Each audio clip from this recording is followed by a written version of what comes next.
부자들인 경제신문을 읽는다 시간입니다. 김건희 차장과 함께합니다. 어서 오세요, 차장님. 네, 안녕하십니까? 네, 오늘 저희 첫 번째 이슈는요. 전체적인 시장 얘기 좀 나눠보고자 합니다. 일본의 수출 규제 이슈 나오고 나서부터 해서요. 계속 지난주부터 우리장 흐름이 좋지 않잖아요. 그렇죠? 네. 코스피 코스닥 한번 볼까요? 화면에 소개가 되고 있죠. 일본의 대한국 수출 규제가 공식화된 7월 1일 이후 어제까지 코스피 코스닥의 지수 추이입니다. 쭉 내려왔고요. 특히나 코스닥은 어제 같은 경우 4% 가까이 크게 떨어지기도 했었습니다. 오늘 양지수 반등이 나옵니다만 사실 어제 그렇게 빠졌으니까 조금 올라오고 있지 않나? 이런 생각도 없지 않습니다. 자, 볼까요? 일본의 갈등과 미국 금리 쓰나미에 한국이 휘청였다라는 내용인데요.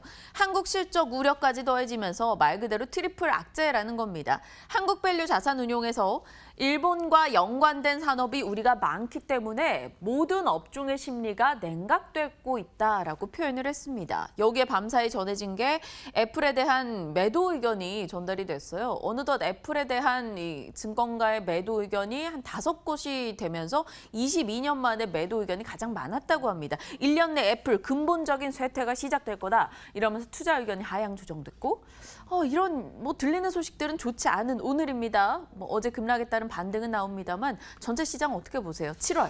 자, 우선 7월은 사실은 별로 좋은 달이 아닙니다. 우리 역사적으로도 하면 어떻게 보면 우리 개인 고객님들이 많이 가지고 있는 코스닥 업종의 상승 확률이 한 36%이 정도밖에 되지 않은 달이었던 것 같습니다. 매번 비슷합니다. 매년 한 10월 정도에 매수를 해서 4월 전에 다 팔자라는 이런 전략을 계속해서 가지고 있고 지금이 한가운데 시절이다라고 생각을 하셔야 될 것 같습니다. 시장의 흐름이 그런 식으로 진행이 됐고요. 올해 내내 어땠습니까? 실제적으로 올해 시작과 지금 현재 흐름을 보면 크게 위로 올라가지도 내려가지도 않는 흐름을 계속해서 가지고 있다라는 얘기를 해드리겠습니다. 미중 간의 무역 분쟁이 계속해서 얘기가 나오고 있고 최근에는 우리나라와 일본의 이런 무역 전쟁이 일어나는 거 아니야? 라는 이런 이슈까지 나타나면서 대외적으로 상당히 좋지 않은 흐름이 나타나고 있습니다. 이러한 모습을 어떻게 보면 총체적으로 대변할 수 있는 게 뭐다? 바로 우리나라의 실적이다라는 얘기를 해드리겠고요. 우리나라 실적이 지금 현재 어닝이 계속해서 바닥 내려가고 있는데 이 바닥이 찍고 올라와야 되는 시점이 나와야 됩니다. 근데 지금 그게 나오고 있지 않는다라는 얘기를 해드리겠습니다. 어닝 지금 현재 시즌이기도 한데 시장이 계속해서 좋지 않을 거라고 얘기하기가 참 어렵지만 그게 사실이니까 여러분들이 알고 가셔야 될 이슈다라는 거 얘기를 해드리겠고요. 최근에 계속해서 우리나라의 환율만 보더라도 지금 현재 우리나라의 시장이 얼마나 지금 현재 별로 좋지 않은 흐름을 나타내고 있는지를 확인할 수가 있습니다. 이것저것 눈을 돌려봐도 좋은 뉴스는 별로 없어 보인다라는 얘기를 해드리겠고요. 오늘 시장 같은 경우는 물론 올라오고 있습니다. 미국의 이런 외국인들의 흐름이 그나마 괜찮기 때문에 그렇다라고 생각하셔야 될 것 같고요. 당분간은 어쩔 수 없습니다. 조금 현금 비중이 어느 정도는 계속해서 확보해 가면서 여러분들이 시장을 대응하셔야 되지 예측하는 이런 시장이 아니라 대응하는 시장으로 여러분들이 계속해서 당분간은 확인을 하시는 게 맞지 않을까라는 얘기를 드리겠습니다. 7월 휴가 시즌이잖아요. 이제 7, 8, 9월. 그렇다면 당분간 좀 힘들 거다 보고 계시면 그냥 투자 잠시 접고 현금 비중 마련해 놓고 떠나보는 것도 괜찮을까요? 저는 그래서 떠납니다. 휴가를 갑작스럽겠네. 얘기를 합니다. 실제로 조금 진짜 주식을 진짜 잘하시는 분들하고 얘기를 전업 투자가라고 할 수 있죠. 실제로 주식으로 이제 일어나신 분들입니다. 1억대가 아니라 몇백억대까지 지금 이제 올라와 있는 분들하고 얘기를 해보면 무슨 얘기를 하냐면 안 될 때다, 안 되는 것 같다. 그래서 이미 해외 나가 계신 분들 계시고요. 그냥 취미 생활하고 계시는 분도 있고.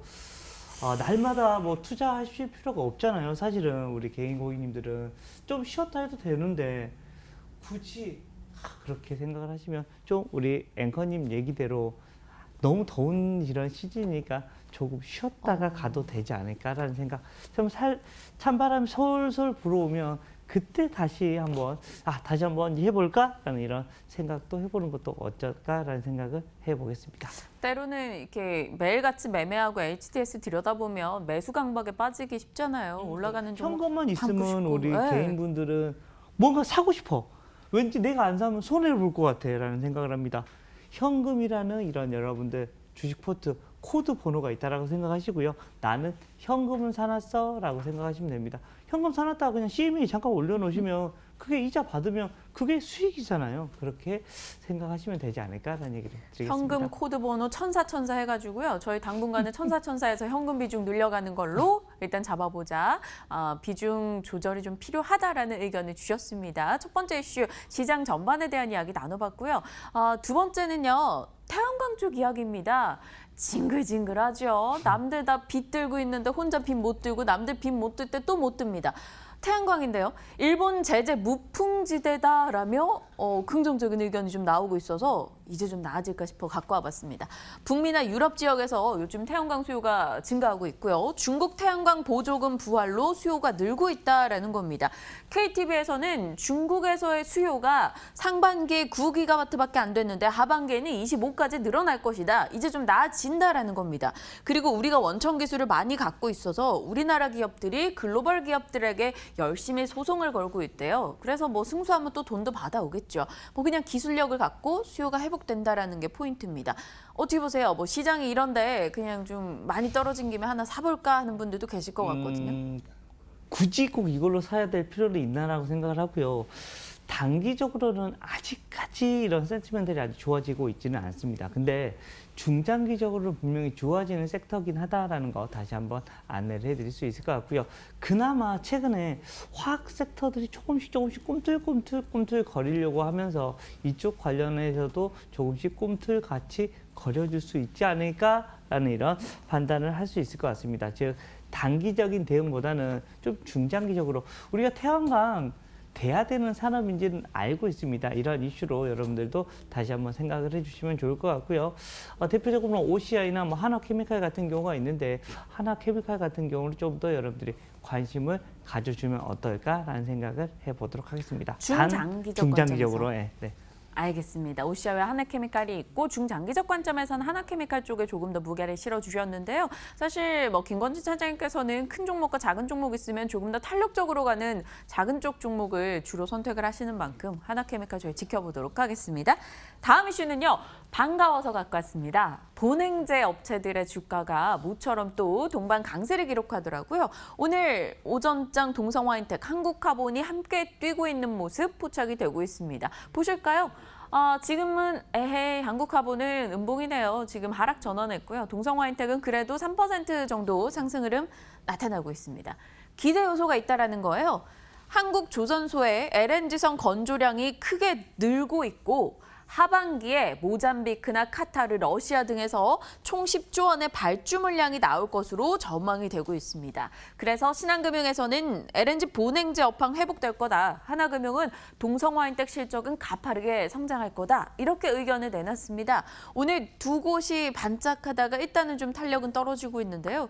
어찌 보세요? 이렇게 수주가 많이 나온다면 당연히 본행제는 들어가는 거니까 괜찮지 않을까요?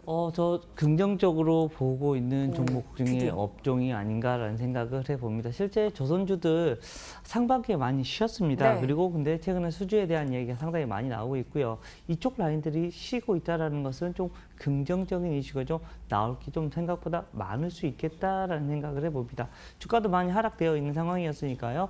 이 정도 라인이면 한 단계 더 레벨업이 될 수 있지 않을까라는 생각을 한다라는 거 얘기를 해드리겠고요.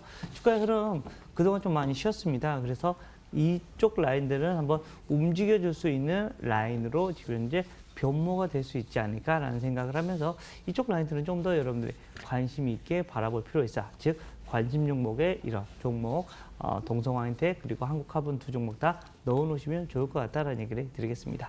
똑같이 본행제 만드는 업체인데 관심 종목에 둘 다 넣을 필요 있을까요? 더 좋은 거 넣으면 좋죠. 저는 한국카본을 조금 더 좋게 생각하고 있습니다. 네. 한국카본 쪽 둘 중에 하나 골라본다면 더 적일 수 있다라는 판단 내려주셨습니다. 이렇게 세 가지 뉴스들 들여다봤고요. 마지막 종목 하나만 질문을 드려볼게요. 오늘 또 모처럼의 반가운 종목이 CJ CGV입니다.